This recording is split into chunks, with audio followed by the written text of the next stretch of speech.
감사함으로 받으면 버릴 것이 없습니다. 우리의 신앙에 감사가 있다는 것은 예수 그리스도의 영원한 생명이 우리 가운데 있다는 증거입니다.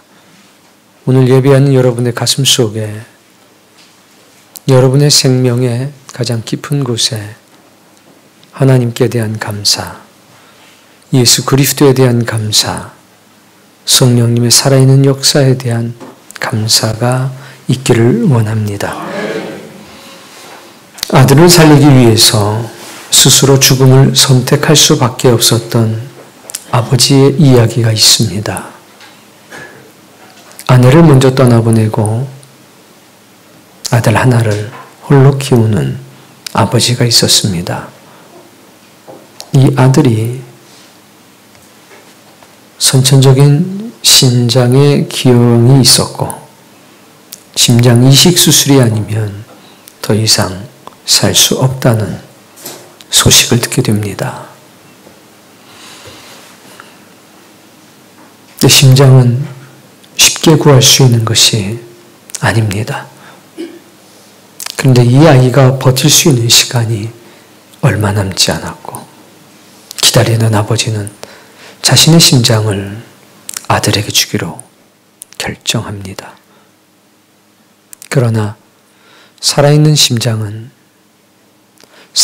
사람의 심장은 증여할 수가 없습니다. 그래서 이 아버지는 아들을 살리기 위해서 스스로의 생명을 바칩니다. 그렇게 아들은 아버지의 심장을 이식받고 새 생명을 얻게 됩니다. 평생 감사.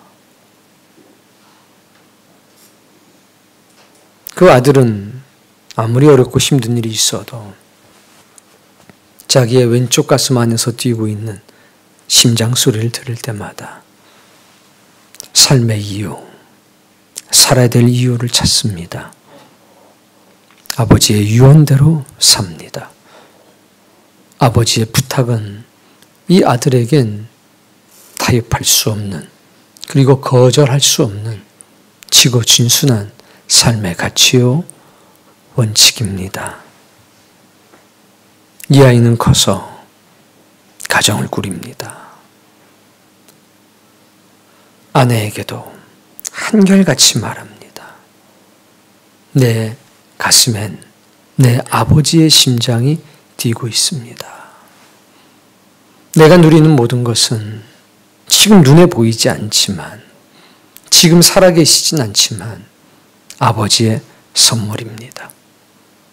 집도 아버지가 돈을 주고 사준 것은 아니지만 아버지가 주신 심장 때문에, 아버지가 주신 생명 때문에 얻게 된 것이니 아버지가 준 겁니다. 자녀를 낳습니다. 자녀들에게도 동일한 말을 합니다.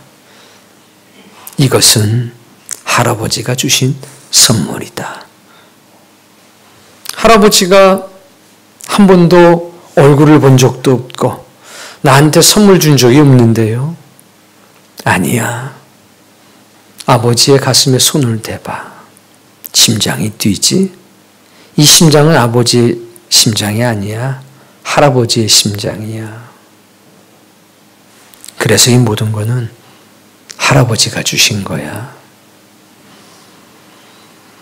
모든 가족에게 아버지의 말씀대로 살아갈 수밖에 없는 삶이라는 것을 말해줍니다.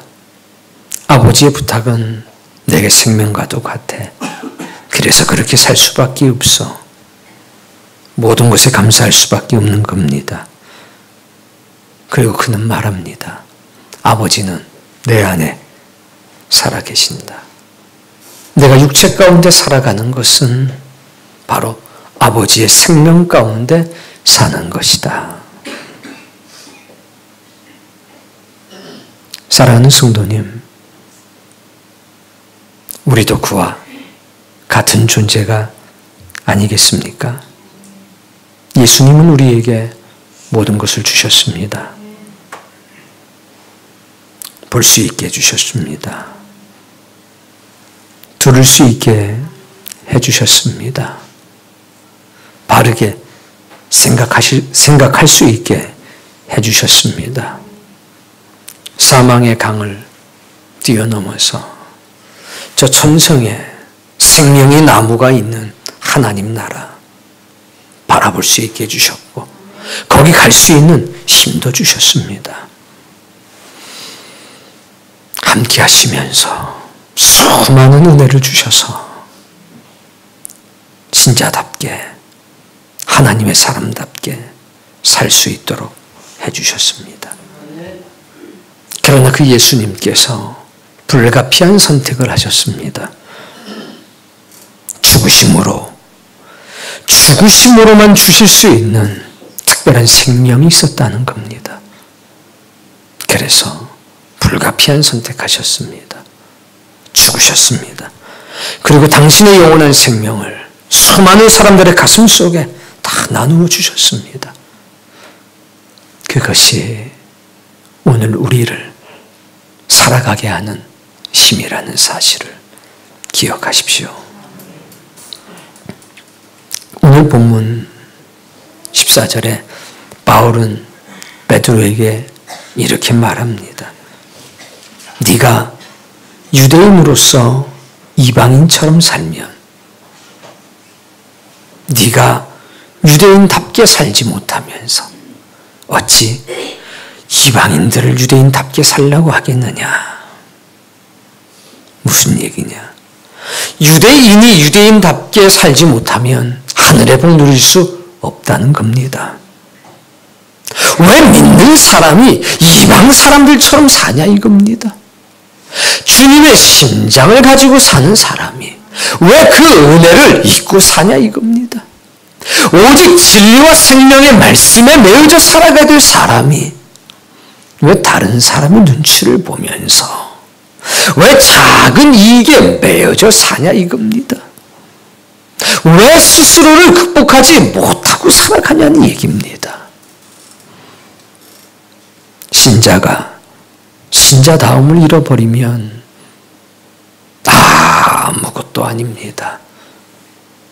하나님의 사람이 하나님의 은혜를 잊어버리면 무엇으로 구별되겠습니까? 내가 기도하며 살지 못하는데 어떻게 내게서 생명의 능력이 나가겠습니까?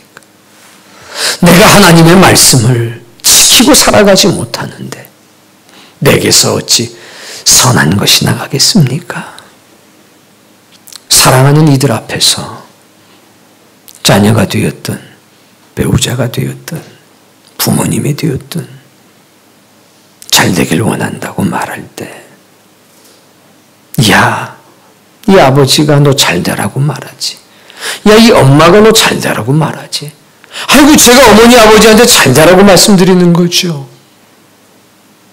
말이 문제가 아니라 삶이 문제라는 겁니다. 모든 부모는 모든 자식 잘 되기 바랍니다. 모든 아내는 모든 남편이 모든 남편은 모든 아내가 잘 되기를 바랍니다. 그러나 그 말에 생명이 있으려면 그렇게 살아야 합니다. 그렇게 살 때 그 말에 생명의 능력이 있는 겁니다. 우리가 신자답게 살 때, 우리가 하나님의 사람답게 살 때 우리의 말에는 생명이 실리게 될 것입니다.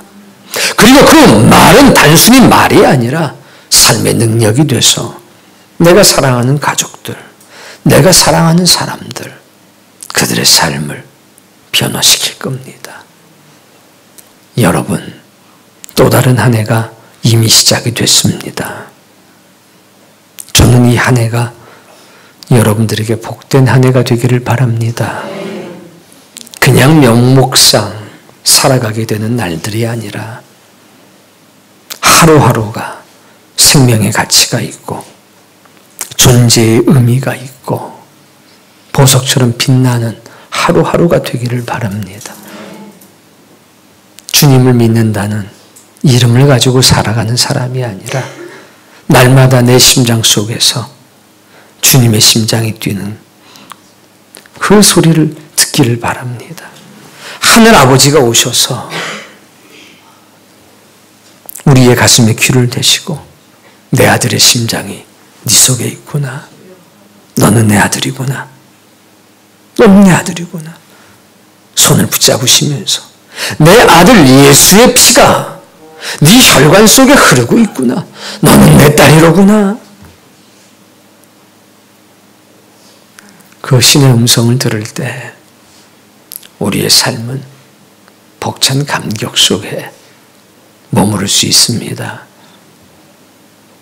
똑같은 사람이지만 내 가슴 안에 내 아버지의 심장이 뛰고 있습니다. 자각하고 살아가는 사람과 그냥 아버지의 아들로 살아가는 사람은 그 삶이 같을 수가 없습니다.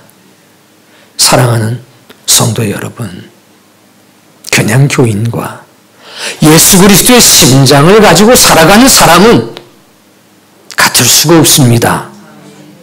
오늘 여러분, 예수 그리스도의 심장을 갖고 살아가는 그런 신자 되길 바랍니다. 예수님께서는 이 땅에 오셔서 우리에게 귀한 두 가지를 선물로 주셨습니다. 기쁨이 충만한 생명, 행복이 가득한 생명, 그걸 사랑하는 자들에게 주셨습니다. 결국 그것을 소유하게만 하신 것이 아니라 누리게 하셨습니다. 여러분, 요한복음 10장 10절 말씀부터 보겠습니다.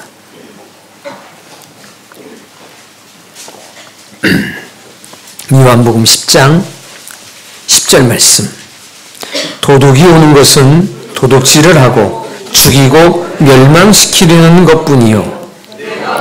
조심하셔야 합니다. 우리의 인생엔 예수 그리스도처럼 우리의 목자 되신 분이 있는가 하면 도둑질하기 위해서 오는 사람이 있다는 겁니다. 무엇을 훔치려고 하는가? 우리의 재물을 가져가려고 하는 게 아닙니다. 우리의 소소한 일상의 무언가를 가져가려고 하는 게 아닙니다. 이 땅에 살고 있는 도둑들과는 다릅니다. 우리 안에 있는 영원한 생명을 빼앗아가고 훔쳐가려는 존재가 있다는 사실을 알아야 합니다. 그런데 영원한 생명을 가져가기 위해서 이들은 미끼를 던집니다. 일상의 소소한 기쁨, 즐거움을 던진다는 겁니다. 삶에 필요한 것을 던져준다는 겁니다. 필요하니까 받아들여야 되겠지요. 필요하니까 붙잡는 사람들이 많을 겁니다. 그런데 그거 아셔야 합니다. 무언가를 주고 눈에는 보이지 않지만 영원한 생명을, 기쁨과 행복이 충만한 생명을 빼앗아가려는 사람이 있다는 사실을 기억하셔야 합니다. 그런데 우리 주님은 다릅니다. 내가 온 것은 양으로 생명을 얻게 하고 더 풍성히 얻게 하려는 것이라.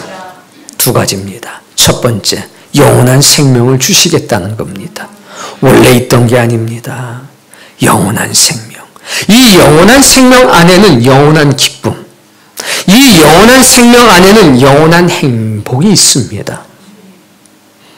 흙으로 지어졌지만 하늘로 돌아갈 수 있게 만들어주는 생명 말입니다. 문제는 어떤 사람은 이 생명을 가졌음에도 불구하고 이 생명의 기쁨을 누리지 못하는 사람도 있다는 겁니다. 그래서 주님은 말합니다. 생명을 주었다. 그리고 그것을 누리도록 하겠다. 그게 풍성히 얻는 것입니다. 그 영원한 생명을 가졌기 때문에 누릴 수 있는 것들이 풍성하다는 겁니다. 그 두 가지가 오늘 여러분의 것임을 기억하십시오. 생명을 얻었지만 어떤 신자들은 그 생명이 주는 부요함을 누리지 못합니다. 그러나 어떤 신자들은 생명을 얻었을 뿐만 아니라 그 생명을 누리기도 합니다. 그 답이 어떻게 이런 생명을 얻을 수 있고 어떻게 이런 행복과 즐거움을 누릴 수 있는가? 그 답이 11절에 있습니다. 11절 말씀. 선한 목자는 맞습니다.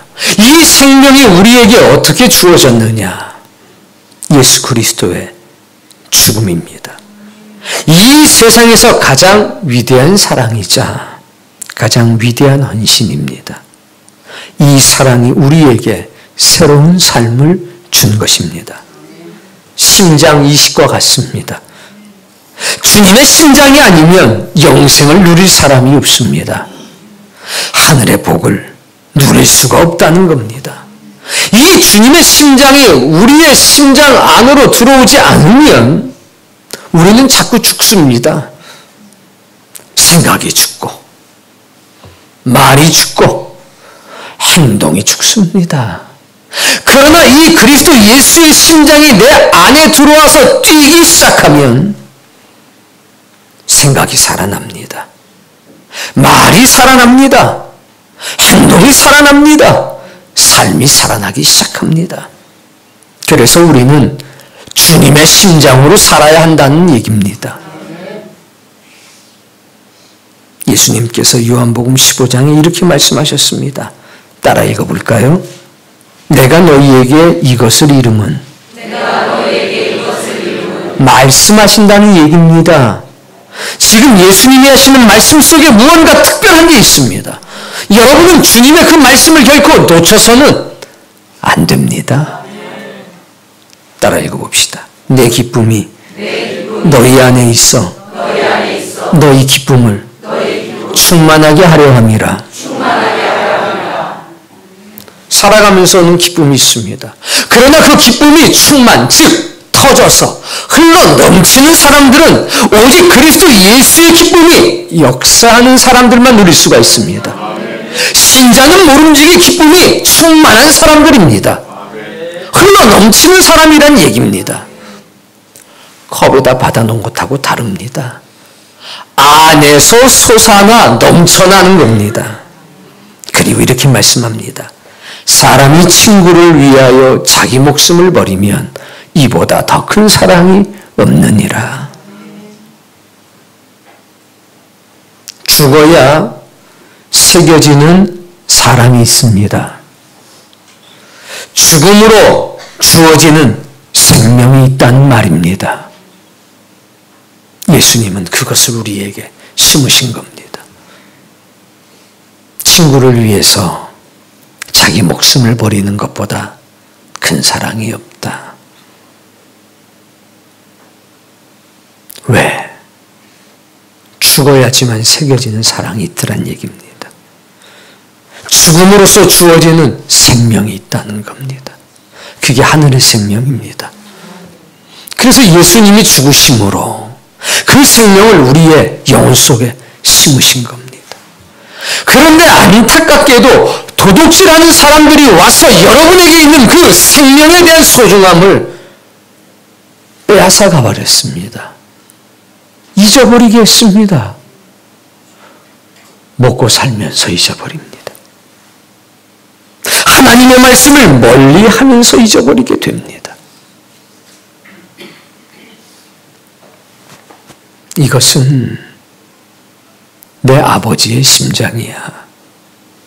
얘들아, 할아버지는 보이지 않지만 할아버지의 심장이 아빠의 심장, 아빠의 몸속에서 뛰고 있어. 네 아빠가 살아있는 건 할아버지의 심장 때문이야. 아빠의 생명은 할아버지의 생명 속에 있는 거야. 신자는 그걸 기억하고 사는 겁니다. 도적질하는 사람들, 사탄은 그것을 지우려고 하는 겁니다. 우리의 이성 속에서 그것을 지웁니다. 우리의 감성 속에서 그것을 지워냅니다. 우리의 생명의 가장 깊은 곳에서 그 의식이 사라지게 합니다. 사단이 주는 메시지는 분명합니다. 네 인생의 주인은 너라는 겁니다. 자기 인생의 주인은 자기라는 겁니다. 네 뜻대로 살라는 겁니다. 네가 원하는 것을 하고 살라는 겁니다. 그러나 영원한 생명을 누리는 사람들은 그럴 수가 없습니다. 우리는 한결같습니다. 내 인생의 주인은 주님이십니다. 이제 내가 산 것은 내가 산 것이 아니요 나를 위하여 자기를 버리신 예수 그리스도를 믿는 믿음 안에서 내가 사는 것입니다.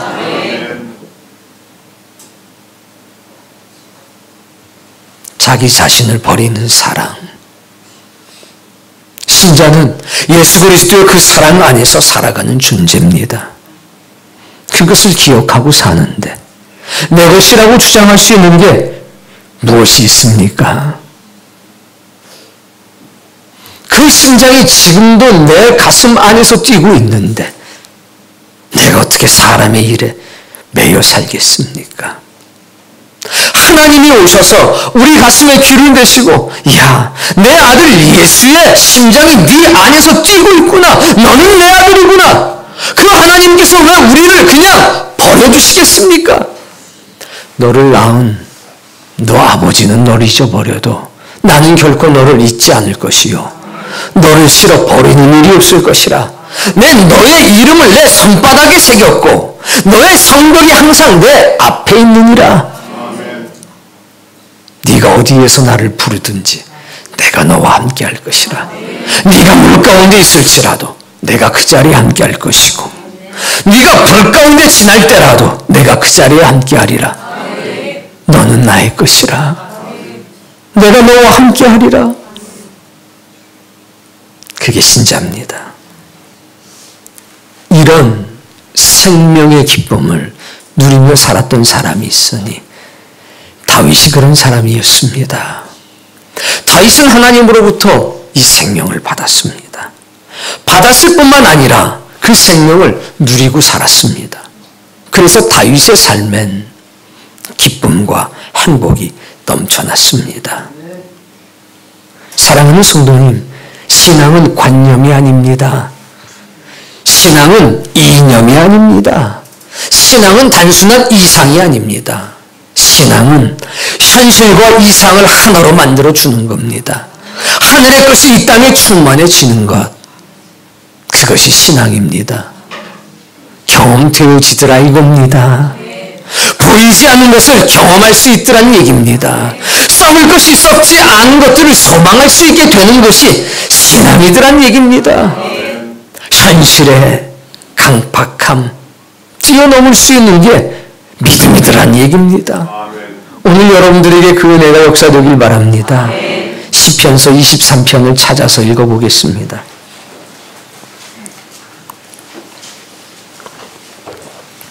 시편 23편의 말씀 1절 함께 봉독합니다. 지금 나의 상태가 어떻습니까? 부족함이 없습니다. 빵이 많아서 부족함이 없는 게 아닙니다. 집이 넓어서 부족함이 없는 게 아닙니다. 은행에 잔고가 넉넉해서 부족함이 없는 게 아닙니다. 여호와가 나의 목자 되셨기 때문에 부족함이 없는 겁니다. 여호와가 나의 목자라는 의미가 뭡니까? 아이고 주님이십니다. 이거 아닙니다. 여호와는 나의 목자입니다. 나는 양입니다. 이런 뜻입니다. 양은 목자를 떠나서 살 수 없는 존재입니다. 이 이야기는 나는 하나님을 떠나서 살 수 없는 존재라는 얘기입니다. 예수님이 나의 생명이 되셨다는 말씀입니다. 양떼들은 말입니다. 아버지 어머니를 따라가지 않습니다. 큰형을 따라가지 않습니다. 덩치 큰 양을 따라가는 게 아닙니다. 누굴 따라가냐? 어려도 목자를 따라갑니다. 나이가 많이 먹은 할아버지라도 목자를 따라갑니다. 그게 양입니다. 다윗은 말합니다. 주님은 나의 생명이 되셨습니다. 주님은 나의 모든 것이 되셨습니다. 주님만 계시면 나머지는 다 잃어버려도 없어도 상관이 없습니다. 주님 그 자체가 내 삶의 목적이란 얘기입니다. 주님의 심장이 내 가슴 속에 뛰고 있다는 겁니다. 다윗은 그것을 경험했습니다. 그리고 고백했습니다. 그리고 나아가 선언하고 선포했습니다. 주님이 하신 말씀이 내 삶의 가치고 나를 좌지우지하는 명령입니다. 여러분, 오늘 여러분의 삶은 무엇이 주장합니까? 오늘 여러분의 삶은 무엇이 그 가치를 결정하는 겁니까? 오직 주님 그 한 분이시길 바랍니다. 2절.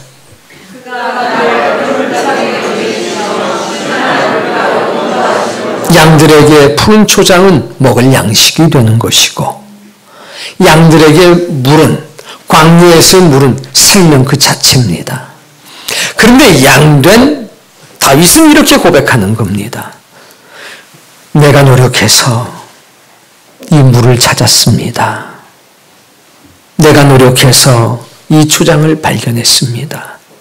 이렇게 말하는 게 아닙니다. 주님이 이 물을 제게 주셨습니다. 주님이 이 푸른 초장을 제게 주셨습니다. 이건 주님 겁니다. 제가 찾은 게 아니라 주님이 허락해 주셔서 제가 볼 수 있었습니다. 이런 사람 세상이 감당할 수 없습니다. 이런 사람은 어두운 밤에도 달처럼 빛나게 될 겁니다. 오늘 여러분이 이 은혜 가운데 있길 바랍니다. 3절.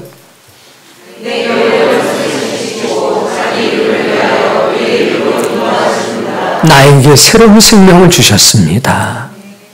그리고 이것을 누릴 수 있도록 의의 길을 걷게 하시니 감사합니다. 의의 길을 어떻게 걸을 수 있겠습니까? 주님이 말씀하시는 겁니다. 주님의 음성이 항상 함께하는 겁니다. 그 음성을 청종하며 사는 겁니다. 여러분, 올 한 해 하나님의 말씀을 가까이 하십시오. 혹 믿음이 연약한 사람이 있다면 그분들에게 말씀드립니다. 올 한 해 성경 공부하십시오. 성경 공부하십시오. 새벽에 단 한 번도 나와본 적이 없는 분들이 있다면 한 달에 한 번이라도 새벽을 깨워서 아버지의 집에 나오는 것으로 여러분의 인생을 시작해 보십시오. 이전에 경험할 수 없었던 특별한 것을 경험하게 될 것입니다. 4절.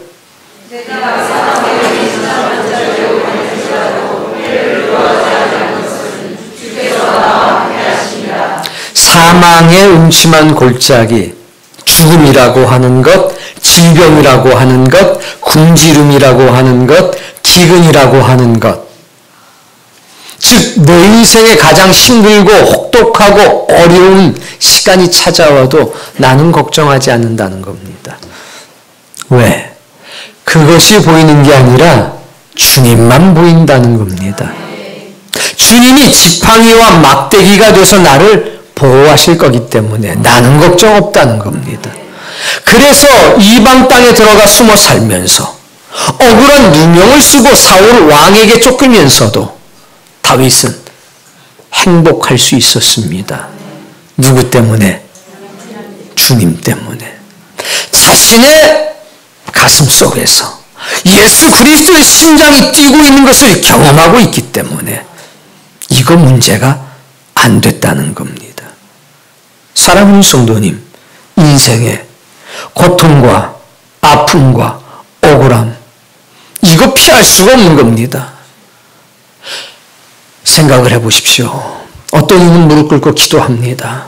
주여, 나는 쓰레기 알러지가 있으니 쓰레기가 제게서 멀어지게 하시고, 주님, 저는 어두움에 대한 알러지가 있으니 제 인생에는 어둠이 없게 해주시고, 저는 이런 것에 두려움을 느끼니 이것이 없게 해주시고,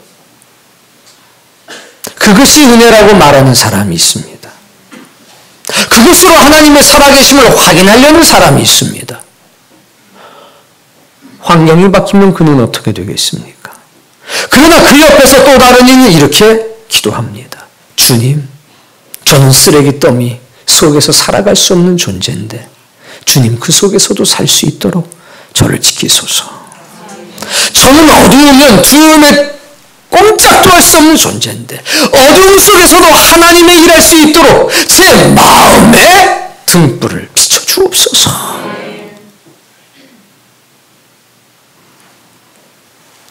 사망 음침한 골짜기에 여기 건너야 생명의 나라에 도달할 수 있습니다. 우리는 환경을 바꿔달라고 기도하기 전에 어떠한 환경 속에서도 빛으로 살아갈 수 있고 기쁨으로 살아갈 수 있고 평안으로 살아갈 수 있는 사람 되게 해달라고 기도해야 합니다. 즉, 나 자신의 변화를 우선해야 된다는 겁니다. 그게 생명을 누리는 겁니다. 바울이 말이 바로 그겁니다. 사망의 음침한 골짜기? 아이고 걱정 없습니다. 주님이 함께 하시는데 무엇이 걱정입니까? 그것조차도 저는 주님과 함께 이길 것으로 믿습니다. 내가 이기는 게 아니라 내 안에 살아계신 주님이 이기시는 겁니다. 이런 사람을 누가 막습니까? 이런 사람을 누가 흔들 수 있단 말입니까? 2019년 비록 사망의 음침한 골짜기 같은 한 해라도 여러분 때문에 생명의 향기가 충만한 한 해가 될 것으로 믿습니다. 주께서 내 원수의 목전에서 내게 상을 차려주시고 기름을 내 머리에 부으셨으니 내 잔이 넘치나이다. 사망의 음침한 골짜기 같았는데 내 잔이 넘친다는 겁니다. 원수들이 나를 조롱하고 있었는데 거기에 한 성 떡 벌어지게 하나님이 차려주셨다는 겁니다. 나는 한 거 없다는 겁니다. 다 주님이 하셨다는 겁니다. 2019년 주님이 차려주시는 상 한번 떡 벌어지게 받아보십시오. 그것도 원수들 앞에서, 나를 조롱하는 사람들 앞에서 주님이 차려주시는 상 한번 떡 벌어지게 먹어보도록 하십시오. 신앙은 말입니다. 장차 이런 일이 있을 테니까 좀 참아라, 이거 아닙니다. 장차도 반드시 있을 것이고 지금도 역사하실 것입니다. 나는 생명이요 부활이니 나를 믿는 자는 죽어도 살겠고 살아서 나를 믿는 자는 영원히 죽지 아니하리니 이것을 네가 믿느냐? 마지막 부활 날에는 그렇게 될 것으로 믿습니다. 마지막 부활 때만 그렇게 되는 게 아니라 지금도 그렇게 된다는 것을 믿으셔야 합니다. 그래서 나사로를 부른 것 아닙니까? 우리는 장차 될 일만 믿는 것이 아니라 지금 이루어지는 것도 믿는 사람임을 기억하셔야 합니다.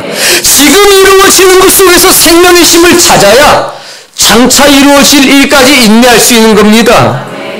6절 말씀. 반드시 나를 따르리니 어떻게 따라요? 반드시 내가 사망의 음침한 골짜기를 걸어가도 주님의 선하심과 인자하심이 있을 것이요. 내가 물 가운데 있을지라도 불 가운데 있을지라도 주님이 항상 함께 하실 것이고 내가 푸른 초장에 누워있을 때도 실만한 물가에 있을 때도 하나님의 선하심, 하나님의 인자하심이 항상 나랑 있을 것이라. 이걸 경험해야 증거하지. 다른 사람의 것을 빌려와서 말할 수 있겠습니까? 그런 신앙은 신앙이 아닌 겁니다. 여러분, 빌려오는 신앙이 아니라 나누어주는 신앙 하시기 바랍니다. 야, 사망의 음침한 골짜기 내가 비스무리한 거 까봤는데 주님이 거기서도 나를 건져주시더라. 이 증거가 있어야 이방인에게 유대인처럼 살라고, 비신자들에게 교회 한번 나와서 주님 옷자락 한번 만져보라고 그 말할 수 있는 거 아닙니까? 이게 무슨 이론이고 논리입니까? 내 삶의 경험을 증거하셔야 합니다. 내가 경험한 건 죽어도 못 바꿉니다. 그 어떻게 바꿔요? 내가 봤는데, 내가 먹었는데, 내가 그분을 만졌는데, 그분이 어떻게 없다고 합니까? 스테반 집사가 돌에 맞아 죽어가면서 뭐라고 그럽니까? 나는 지금 하나님의 보좌를 보고 그 우편에 앉아 계신 살아계신 예수 그리스도를 보노라. 보는 걸 어떻게 부정하는 얘기입니다.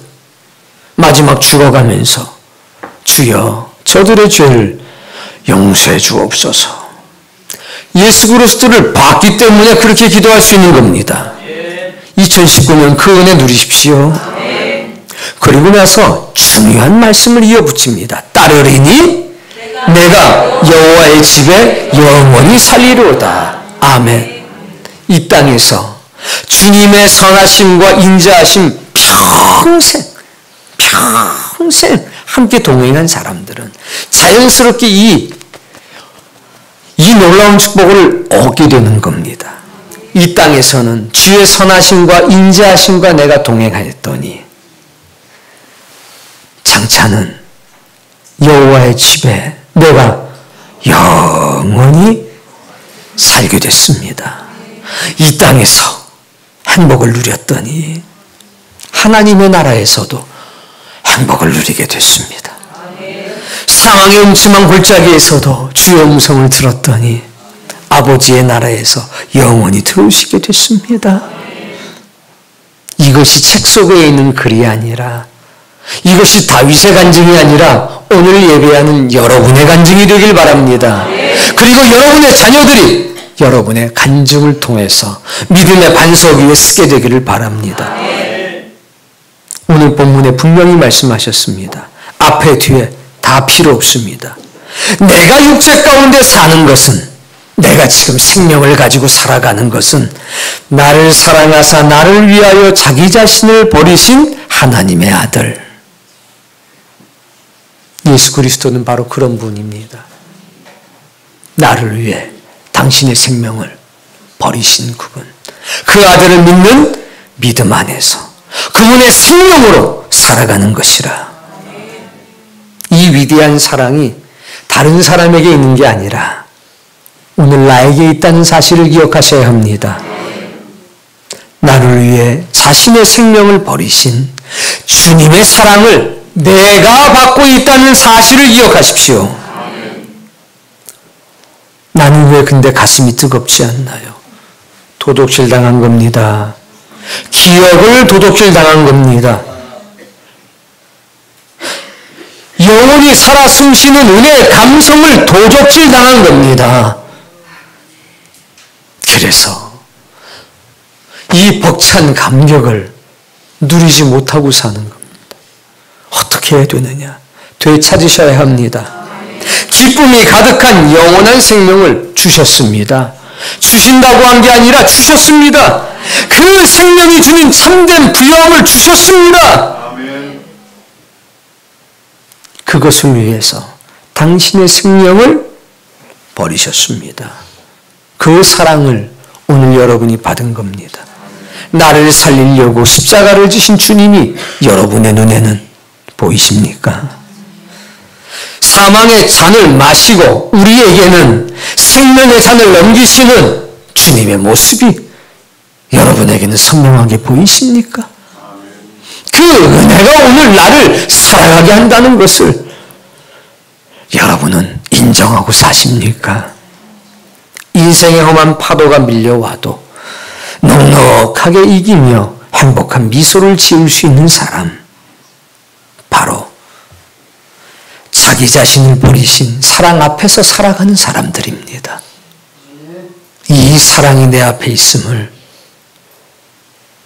경험하고 인정하고 누리고 산다면 우리는 이 세상에서 하루하루 가장 행복한 사람으로 살아갈 수 있을 겁니다. 2019년 이 사랑을 빼앗겼던 사람이 있다면 다시 회복하는 한 해가 되기를 바라고, 주여 내게 다시 새 생명 주시고 이 새 생명이 금고 안에 있는 것이 아니라 나의 심장 속에 있어서 내가 매일같이 이것을 경험하며 살아가게 하소서. 그러니 오늘 숨을 쉬는 것 감사 아닙니까? 어제 내가 인삼 두 뿌리 먹었더니 숨쉬기가 좋네 그려.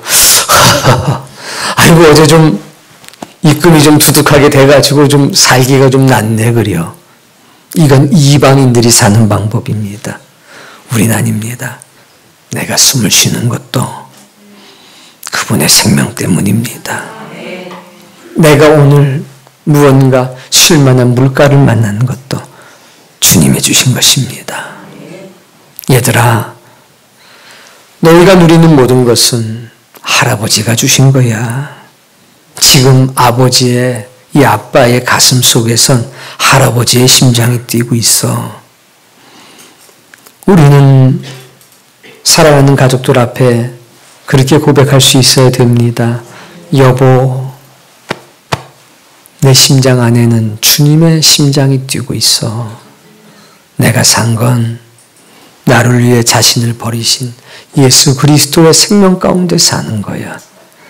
나는 그분의 뜻에 매여 살 수밖에 없어. 우리는 그분의 말씀에 매여 살 수밖에 없어. 우리의 인생을 오라고, 가라고, 멈추라고, 뛰라고 할 수 있는 건 오직 주님밖에 없어. 그것이 우리에게 행복이고 기쁨이야. 그렇지?